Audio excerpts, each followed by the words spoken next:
So Rare have finally addressed the matchmaking issues surrounding the new Season 8 PvP activity in Sea of Thieves, and it looks as though there are some changes on the way which could help reduce the matchmaking times for players. We've also got news about the in-game events happening over the holiday season, including a Gift and Glory weekend with double allegiance alongside the usual Gold and Renown, and the first ever live in-game event which will be taking place this weekend. Hello pirates, my name is Ellie and I post regular Sea of Thieves videos on this channel. If you want to stay up to date with the game, then remember to subscribe and hit the bell to be notified when I put up a new video. So today Rare put out an article addressing the matchmaking times that have been causing problems for some players in the new PvP mode. Here's what they had to say. We have heard the feedback from the Sea of Thieves community that the matchmaking queue times to get into the battle for the Sea of Thieves can be long. We appreciate that people are eager to make progress in each faction and earn the 2 unique curses that Season 8 offers. This is an area we knew we would need to monitor and improve even ahead of launching the content update. They go on to say, over the launch period, the data has shown us different regions often have significantly more players on one faction than the other. This imbalance will also swing to the other faction at different times of the day. Whenever this imbalance exists, it's always going to result in longer matchmaking times for the faction that has more players in it. Now, I've definitely noticed that during my play sessions, which are usually during the evening UK time, it will start with fairly even spread matchmaking of around 1 to 2 minutes. But as the evening wears on and people start going to bed in Europe, the matchmaking times for Athena particularly seem to get very long. Rare then talk about different stamps, which are essentially the breakdown of servers in different regions. They mention that they are aware that the downside of this system is that not only are you queuing for a match, the match you get has to be on the same stamp as you, so this can affect queue times. They also talk briefly about how certain regions, such as Japan and Australia, have much lower player populations, and so queue times are inevitably going to be longer there. They also mention preference for Xbox controller-only matches and how this can impact your matchmaking times due to there being a much smaller player base who have this option selected. However, they did say that it doesn't impact matchmaking times significantly, but there is a small difference. So if you're happy to open up your matchmaking to include PC or keyboard and mouse players, then this should improve your queue times. Rare then go on to say that skill-based matchmaking actually has absolutely nothing to do with the long queue times for matchmaking. They have apparently investigated this thoroughly and are very confident that the way their skill-based system works means it's having literally no impact on matchmaking times. They essentially say that the system works very quickly to find a match, and it's not this system that's causing the delays in queue times for some players.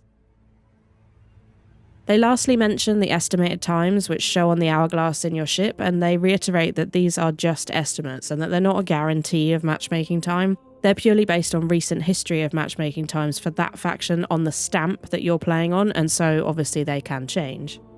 So what are they going to do about it all? Rare have said that they are going to enable same faction battles. From a lore point of view, this really irks me, but I understand the need for it from a gameplay point of view. Rare also point out that you could view the same faction fights as skirmishes within your chosen faction if you want to stay immersed in the roleplay. I'm not so sure, and in all honesty I'm a little bummed they've chosen to do this. You'll still get streaks and rep like you do now. You get allegiance rep and streaks for sinking any ship that's signed up for the Battle of Sea of Thieves regardless of which side they're fighting for. All this new step will mean is that you can end up directly battling a same faction ship when you dive for fights or if you're invading. They have, however, said that they will still prioritise opposing faction battles, and I guess I just hope that it's quite rare that same faction battles happen. This implementation will probably significantly speed up matchmaking times though, because it does seem like the majority of the issue is to do with more people playing one faction than the other.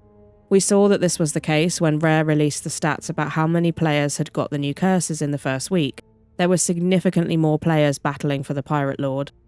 The second thing that they'll be changing is adding functionality to allow players on different stamps to be match-made together. Currently, their system doesn't allow for this, but they are actively working on adding this functionality so that in the future, you will match with players on the same stamp and on other stamps. The way I understand it is that you'll still be playing in the same region, so ridiculous ping is not suddenly going to become an issue. It's just a case of opening up the player segmentation to be able to match with a broader range of players, which of course will improve matchmaking times. However, all these changes are not going to be implemented until next year, Early next year, but next year nonetheless, and they've not set an exact date just yet. In the meantime, they simply recommend keeping an eye on the faction hourglass and making sure you are aligning yourself with the side that has the fastest matchmaking times. Now, I know there are a lot of other issues with Season 8, like supplies, the fact that casual players are likely giving up already, the fact that invading is the most fun part but not enough people are defending loot because the benefit of doing that is not enough to keep people doing it, but we're strictly talking about matchmaking for this video. Let me know what you think about the upcoming changes. Do you think it will make a difference? What do you think about same faction battles? Let me know down in the comments. On to other news now. Sea of Thieves tweeted about the Festival of Giving, which kicks off this weekend on Friday at 6:15 PM UTC. However, this year they're hosting a live stream to celebrate the community and look back over the last year.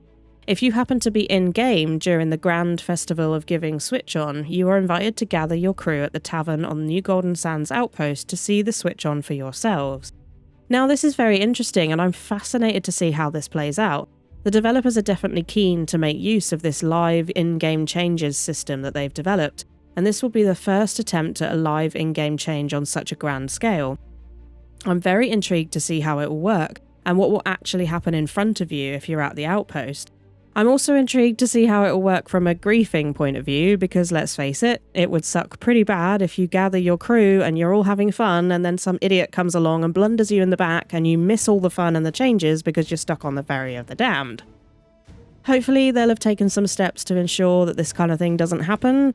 Other games that have done this kind of thing, like Fortnite every new season and in the past Destiny 2, have really pulled off some quite spectacular things live for players to experience in-game. And so it will be really cool if that's the direction that Rare want to go with this.